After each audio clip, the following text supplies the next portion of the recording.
And then you look at the world of entrepreneurship. If there's not always a new goal, then there's always a new project, and there's always something on the horizon. We're always forward moving. And it's like, at what point do we put the brakes down and when do we stop? We've never been taught that it's okay to do that. We've also never been shown that we can do that and still be successful. Hi guys, I'm Jenna Kennedy, and I am so excited to be on this series with you. I honestly don't even know what to call myself nowadays. I once upon a time was a 7-figure business coach, and then I went through this massive season of, you could say, burnout, but really rediscovering who it is that I am and the work that it is that I want to do in this world. And so I'm breaking into a completely new industry. And honestly, at this season in my life, I'm living, I'm learning, I'm growing a human, and I'm just bringing people along on that ride and on that journey to really build a life and a business and a legacy and an impact that is so uniquely yours and nobody else's. So come on along. I'm excited to be on this series, and see you there. Hey, I'm Taylor Davis. Welcome to Wildly Satisfied. I hope you enjoy the show.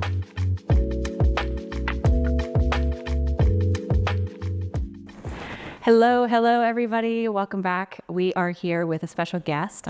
I have been so excited about this. I've been taking notes. After you said yes to this, I was like, oh my God, we gotta talk about this. And we gotta talk about this, because I can nerd out for so long on so many things.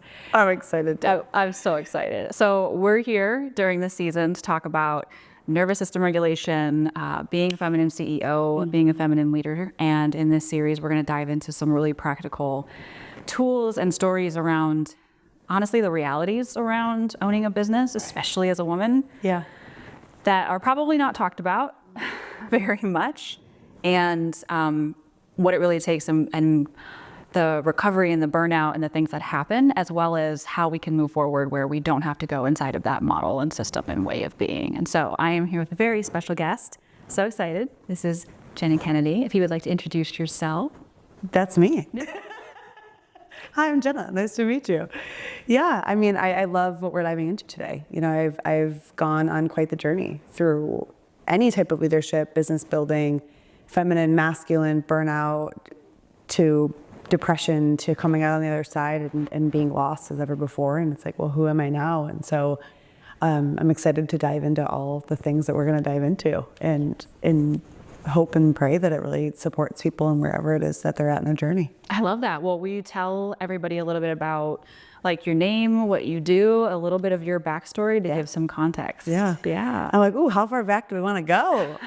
Well, I know that you have a recent story more around the burnout theme, which we can definitely go into. Mm-hmm. But if you want to dive into a little bit just of when you started your business, what was it like? Yeah. You know, who you are, what you do, maybe how that shifted a little bit briefly. And then, I love it. And then go into I love it. Well, I started my business on accident. Most people don't know that. I never planned on becoming an entrepreneur. It was not plan A, B, C, D, E, F, or G. I wanted to become a principal because I wanted to help as many kids as possible. I was a teacher for 8 years and really deep into the education system, master's, ed specialist degree, wanted to become a principal. And then one day I realized that I could help people just teaching them what I knew about fitness and nutrition. I had overcome an eating disorder, and I had really healed my relationship with my body, with food, with exercise.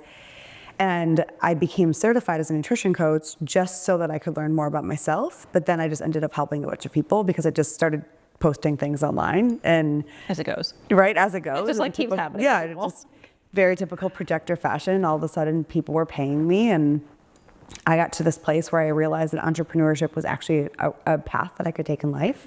Never knew that it was available before. We're both from the Midwest and Michigan, and it wasn't really a thing to be an entrepreneur. No, that was such a out there. You don't talk about that. You're being an entrepreneur is not an option. You go in the system and you work and you put a smile on your face and you retire one day and that's it. Yeah. And that was my path. I had it all planned out. I knew exactly where it was gonna lead, and I knew I could do it. And I found the world of entrepreneurship, and I was like, I can help people and I can teach people in different ways. But then I also could live this life that I never knew was possible. Mm-hmm.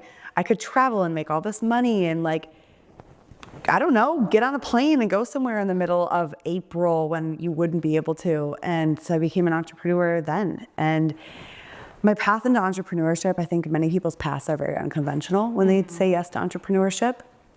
And I didn't realize how unconventional it was going to go, because I started off helping women lose weight and heal their relationship with food. And I was really big into health and fitness. And then I was really good at it. And so people were like, can you help me build my business too? And so I just did, right? I've always kind of followed the way and the path in which I could most help people. And I became a business coach, and I crushed it. I built my company to 7 figures for 2 years in a row, and it was amazing. I was making more money than I ever even realized I could ever make in my entire life. And then one day I didn't want to do it anymore. And it shocked me, because I've been a high achiever my entire life. I've been a go-getter my entire life. I've been like the unachievable goal setter my entire life. And here I am having $1 million a year business. And I woke up one day being like, I don't want to do this anymore. And I've always intuitively listened to myself. And there was a mix between shutting it down and, you know, God, source, universe, whatever you believe in, just kind of letting it crumble day by day. And I recognized that I was super burnt out. You know, I didn't think I was. That's the big thing. I did not think I was, but I was. And that led to a major, deep, dark depression, and kind of left me questioning my direction that I wanted to go in life. Yeah. And that's taking me to where I'm at now, that I'd love to tell you I know where I'm going. I know where I'm going, but I'm not quite there yet. I'm very much still in the creation phases of it. I love that you brought up, first of all, thank you, because that was such like a succinct and beautiful way to talk about like so many years. I'm like, good, I'm glad. I was like, well, how far are we going? Going back, yeah, yes.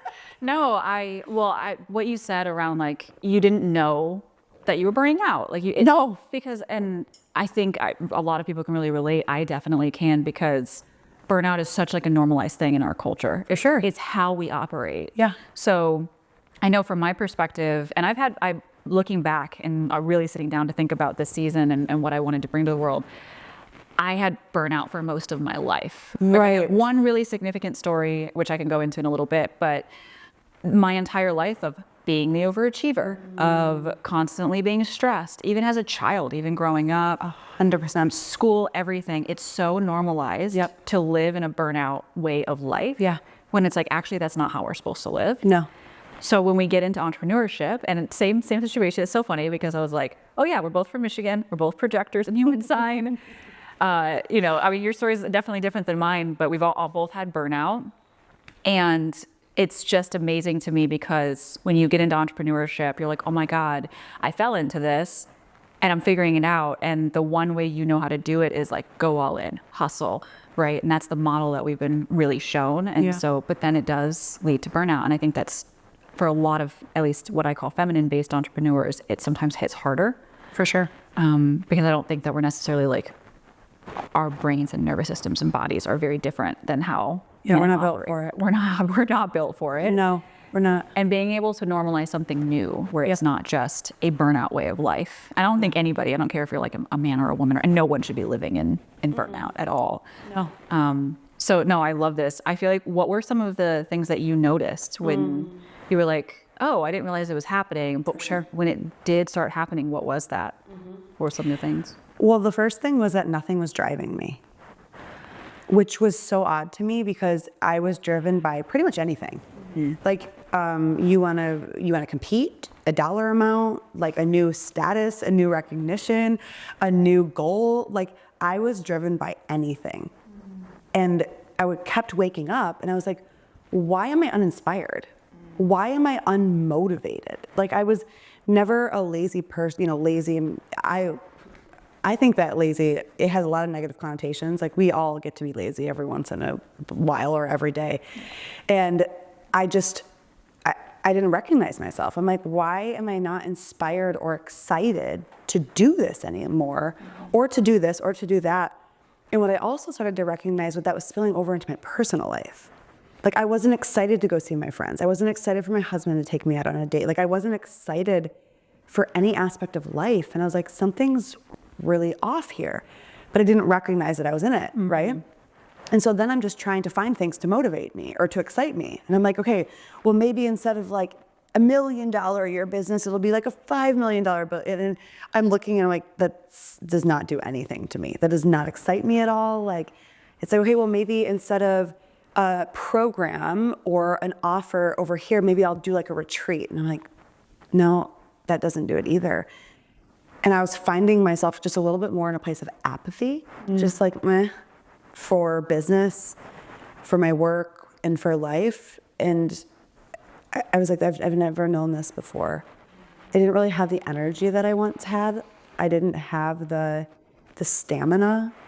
I didn't even want to I didn't want to take my dogs for a walk. I didn't want to go to the gym. Like, I didn't want to cook my food. I was just kind of losing my connection to the things that I used to love to be connected to. Yeah. Wow. I feel like I resonate a lot with the apathy side of things because when I think about when I felt burned out and depressed, it was a time in my life when I lost someone really close to me. And let's not talk about like when I was growing up and the burnout. And I definitely want to go back to the lazy conversation because I got something on that. Woo! Projector 101. Let's put it that way. But when I think about with burnout, I didn't know the word apathy until I burned out. Right. And while I'd always lived in a stressed state and a constant overachieving state growing up, it wasn't until I lost someone really close to me who was like a parent and I didn't want to admit it and I didn't want to deal with it. And I was like, I can't let this come in. I can't let this grief come in because it will drown me. For sure. And so I pushed it down for years. I literally like a year to 2 years straight. I drank like a jug of wine every night. And I'm like within like a 1, 2, 3 day period. I mean like a jug. I'm not talking about like a bottle. I mean like I went to a liquor store in Nashville where they sold jugs and I was like, yep, here we go. Like that was what was happening. And so I did that like every day or two. I was working 50 and 60 hour weeks at a really toxic job. And it was like, if I just kept moving and I kept doing something, I wouldn't feel what I wanted. Yeah. What I didn't want to feel, what I didn't want to admit until it forced me to. Right. And I said something to a friend of mine recently who was experiencing burnout. I was like, a lot of burnout happens because of misalignment. Right. But it also happens because there's something in our life that is misaligned that maybe we don't want to admit. For sure. And until we make that decision to admit it, Right. it can't break through. Otherwise, you'll just feel apathetic. You'll literally continuously feeling apathy until... And you're waiting, you're waiting. Like I would wake up like waiting for inspiration to hit. Yeah. Or waiting for creativity or excitement to hit. And I was like, oh my God, I'm waiting on my body to feel an emotion in order to be able to do this. And it was just so unlike me. Like it was so not like me. But then I started to realize, I learned that this definition, I heard it from Andrew Huberman. If you like him, take it or leave it. But he's a genius when it comes to neuroscience. And he said, like his definition of burnout is essentially that you have had a forward motion for far too long, like a pushing, like a moving forward. Like you've been trying. Like the way that I think about it is a marathon, right? Like, can you run for 26 miles right now? I know I sure as heck cannot. Definitely. Probably not even ever one. Never run for I did a half marathon one time and it was the worst experience. Like I don't know why I did. For all you runners out there, I applaud you. Dude, I'm hell. I'm so impressed with you. I'm so impressed with you if you're a runner. But like that's what he says. It's like it's forward motion for too long. We are not meant, humans, man or woman, to just continuously move forward and continuously go forward. Like we need rest. We sleep every single night, right? We need relaxation. Our body needs that because that's how it recovers. But when we are looking at our society in general, not even entrepreneurship, values success over peace, right? Values continued forward motion over seasons of calm. And then you look at the world of entrepreneurship, holy moly. Oh yeah. If there's not always a new goal or a new milestone, then there's always a new project. And there's always a new idea, and there's always new social media content to create, and there's always new podcasts to record, and there's always something on the horizon. We're always forward moving. And it's like, at what point do we put the brakes down and when do we stop? We don't want to because we're attached to, we've never been taught that it's okay to do that. We've also never been shown that we can do that and still be successful. That right there is perfect because that's part of what earlier when you were saying, I was like, oh, I'll do a bigger goal. Let me do a $5 million a year business or whatever it is. It's so crazy to me because I've worked with a lot of entrepreneurs. You have as well, especially women. And part of why, like, I built Wildly Satisfied is, one, I want people to be able to see different versions and different models of what success can look like. For sure. And it's like, no, we don't actually have to do business this way. Yep.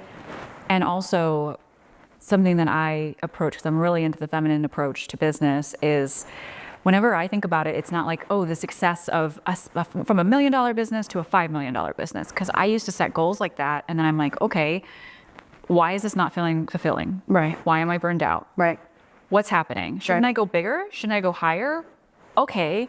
And it just never really made sense to me. And then when I shifted it to look at, okay, well, but what does freedom feel like in my business? What does peace feel like? And to me, I always say that that's the feminine approach. It's like the pleasure, the turn on, the freedom, everything. That's the approach, because the feminine is the epitome of creative, free, playful energy. Right. And so if we approach our businesses of like, okay, but what is a free life where I feel amazing, and then the business comes in to be able to support that, or how do I approach my business that way? Yeah. Because when I started shifting that, I realized that a lot of the things that I did that burned me out started to disappear. Because I always went through that lens. And then my beautiful masculine was like, okay, if that's the playful energy we're going to go in, we're going to move from that. And I loved that. And so when you started talking about, well, I just set a bigger goal. Yeah. It's like, probably don't do that, especially if you're like any parts of depression or apathy or feeling burned out or just feeling a little burned. Yeah. Like, you don't have to be or wait till you're completely burned out to think about these things if you just start catching it. And so you said there was some things around apathy. What were some of the other things that you noticed in terms of like when you were starting to burn out, if you can look back? Yeah, I mean, like, unmotivated, uninspired, unexcited, definitely apathetic, but also I was just more tired. And the things that I used to be interested in, I just weren't really anymore. I was a part of a couple different entrepreneurial like groups, you could say, masterminds, communities. And like, I didn't care to be in there anymore. I didn't like the conversations I was having with friends at the time, like, I didn't want to have them anymore. A lot of my friends at that time were really my peers in the space, and the conversations were all centered around business and business growth and enrollment and new ideas. And I was like, I'm over it. Like, I'm over these conversations. Like, hey, how's life? Like, how's your marriage? How's life? I didn't want to talk about any of the things that I care to talk about anymore. And that's what was weird too, because I was a business coach and I worked with hundreds and probably thousands of women over the course of all my programs throughout the world, actually. And like, I wasn't inspired to talk about launch plans or content creation or how much money you want to make and how we're going to backward design this and all these systems and structures. Like, I was just burnt out of everything. Like, nothing it was like I just kind of went to bed and woke up one day and it was like I had a whole new operating system that didn't look anything like this before. And it confused me, because so much of my life for years and my identity and my forward motion, like, it was all centered around my company and how much I helped people and how much money I made. And when you stop and you look at all of that and you're like, none of this is doing it for me anymore, you then question your entire identity. Yeah. It's like, who am I if I'm not a 7-figure business coach? Like, who am I if I'm not helping people every single day with my Instagram content or in my programs or my one-on-one offer? Like, who am I? And when you start to dismantle, it's like the burnout, right? And then you're really left with that questioning. And I mean, I'm not a mental health expert, but I can only talk about my experiences, and then also the experience that I know many other women have been on, and men as well. You see this with men just as much as women, is that then when you're questioning these structures and these personas that you've created around your company and around being a CEO and around being a leader, and those structures start to dismantle, that's when the depression and the mental health game starts to play a role. Because you don't know who you really are anymore, because you're not who you used to be. That's my favorite Jim Carrey. He's got my favorite quotes and everything on depression and mental health as it relates to this. And he says, depression is simply what happens when the old avatars that you've created for whatever reason don't want to play the game of life anymore. And so the personas and the personalities start to fall away, and then you're left asking yourself, well, who am I without any of this? And that's a tough season for a CEO to go on. I think too, in the middle of, especially if you're like striving to do something that you've been wanting to do for a really long time. Oh yeah. Because I feel like entrepreneurship wise, my business has gone through many phases. For sure. And for the first like 2 or 3 years, a lot of it was survival. It was when I was just starting, I was figuring things out. Yeah, for sure. And things like that. And then I reached a certain point where I was like, oh, stabilization. I'm good. I'm stable. I feel good. I'm growing. I'm expanding. I'm actually shifting into new versions of myself. And I'm doing consulting and things like that. And I think that there's like these dreams and things that you want to do. And you're so dedicated to have that. You're like, but I want this. I want to have this. And then there's a part of you when you're burned out because the way you're going about it, you can still have that or a different version, or maybe it will fall away. Yep. We don't know. It depends on, is that yours? Is it someone else's? There's so much in there. But I feel like when you've been so just committed to this dream and this way of doing something and the vision that you have, when you stop and go, okay, but first of all, is that mine? Or is that somebody else's idea? And then when you start to go, okay, I still want some semblance of this, but how am I going to do it? I'm depressed. I have burnout. I have all these things. And then sometimes you have to let it go in the way of what you thought it was going to be. Otherwise, you're going to fall apart if you try to go forward. And there's a little bit of a grief there. For sure. In terms of like... So much grief. Yeah. You're like, wait, what? What? But I put so much effort into this. Like, I worked so hard. What do you mean? Yeah. Yeah, so much grief. It's so much. And I feel like we could go so deep into this, and I want to definitely continue. I want to touch really quickly on the lazy thing. Yeah. Because every time I hear the word lazy. I said this in other episodes, but I feel like you're a projector, so you just understand this so much better. I always say, because my dad, lovingly, he's a manifester, by the way. He didn't know this. He doesn't know he's a manifester. He doesn't know anything about human design. But I'm like, why? Like, he used to look at me and be like just offhand, like, oh, you're so lazy, Taylor. Yeah. Laughing. Like, it was like a joke. And I internalized that a lot. Of course. Which made no sense because I was like the highest achieving child. I always had a full-time job. I went to school. I did all the things. Like, I, helped multiple people run their business, and I run my own whole thing. So never in a day of my life have I been lazy. For sure. The way that like the world says lazy, right? Yeah. But it's hilarious to me because when I found out that I was a projector in human design, I was like, oh, I'm a successful lazy bitch. Okay. Like, I was like, all right, I'm supposed to be lazy. And I go, I think you mean efficient. Efficient. Like, there's obviously always times for rest. Yeah. Rest, everybody should rest. But when I saw that, I was like, oh, I'm actually meant to be, quote unquote, this world's version of lazy because we can show the world how to do it a different way. For sure. In a way that happiness or joy or satisfaction or peace or whatever it is. And I just really love that. And so I think what would be great is like, was there any shift for you? First of all, when you found out you were a projector, God, yeah. Okay. And what was your relationship with the lazy side of things? Well, when I was projector in 2000, I started studying, getting into my human design in 2019, early 2020. And I was reading it and I was like, this is the dumbest thing I've ever heard in my entire life. Me too. I thought the same thing. I was like, I'm not going to, what? I'm like, okay. This app doesn't know anything about me. You're like, and that's fine. yeah, I'm like, that's fine. The dumbest thing I've ever heard. And then I started to really learn more about it and like, actually, okay, let me put this aside. Like, let me put my stubbornness aside and let me really look at this and understand what this is. And started to recognize, wait, this is a little bit more of my like natural essence that I've never been able to really bring out or actually really commit to because I've always had so much going on, right? We were speaking from somebody who was, when I started my first business, I was teaching full time. I was tutoring really 10 to 12 hours a week, and I was in grad school and I was competing in CrossFit, all at the same exact time of my life. And it's kind of like that, what's the quote? Like, you want to get something done, give it to somebody who's busy. Yes. Right? Like, I didn't have time to stop because my forward motion was just like, just go.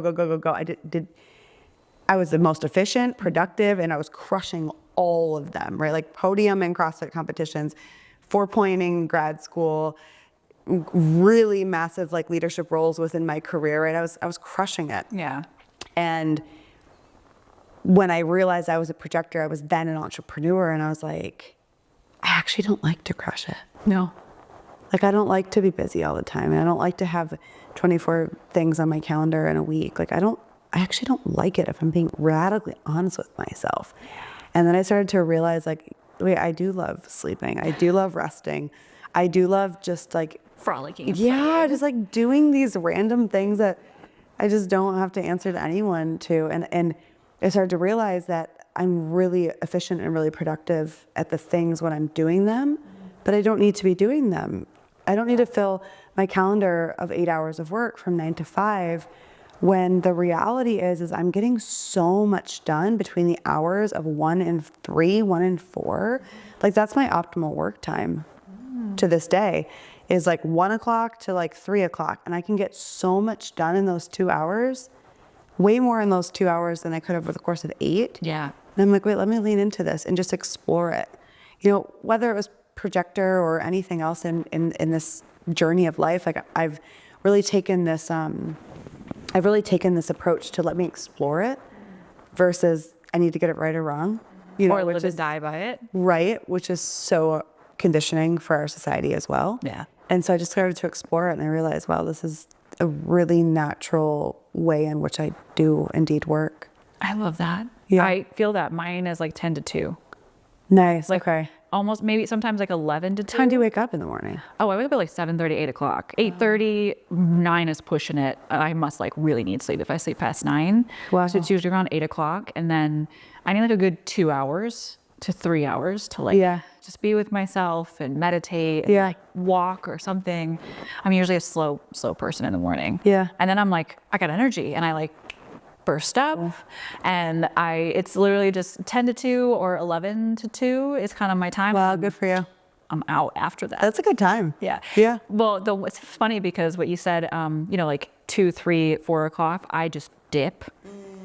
And I'm like, all right, I don't want to do anything during that time. But then I get another jolt at like 6 o'clock. Yeah. I'm good. Yeah. After that, yeah. Sometimes I get that too at like the evening, like wave. early evening. I'm like, I have a really good idea. Yeah. And I'll like go do something with it. And I'm like, okay, I'm back. Yes. Time to walk the dogs. Oh my God, I love that. I feel like too, when I learned I was a projector, I had a lot of permission around certain things, but I also learned a lot about burnout in terms of my friend Amanda Horvath, she's absolutely amazing on YouTube. She learned from Barbara Ditlow and who learned from Ra and like is really into human design.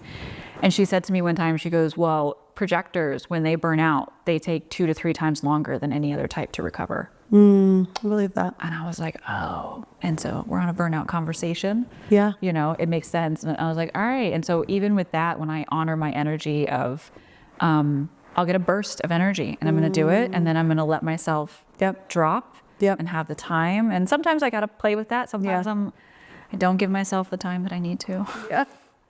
Like, but I have this call I have to go to. Yeah, we're learning. Yeah. But I do love the playing with it side of things where it's like, can I just explore this? What does this look like for me? Yeah. And it's funny because when we take a lot of the advice that we see online of like, eat the frog has to go first, do the big thing, like what actually works for you? For sure. Can you go and like be curious and dive in and take what someone told you and play with it and figure out where to go from there? Absolutely. Because I'm someone who like, if I have a long list, I don't want the big thing. I want to do all the little things and it gives me momentum and then I dive into the big thing. Well, yeah, you check off, it's little dopamine hits. Yes. It's what Along the way. Yeah. Yeah. And if I try to do it the other way, I like spend so much time and energy. Yeah. And then I have no space to do the rest. And then there's this really long list. Yep. So I don't know. I saw that and I was like, oh, okay. A way that's different. Yeah. It's the opposite. Than what most people at least. But I love this. I love that we're going to talk so much more around burnout and this entire experience, because I definitely know that a lot of people can resonate with this and diving into what alternatives are, how to recover from burnout. Yes. Just stress in the body and how we can navigate that differently. So we will be talking about that in the next episodes. See you there. Bye.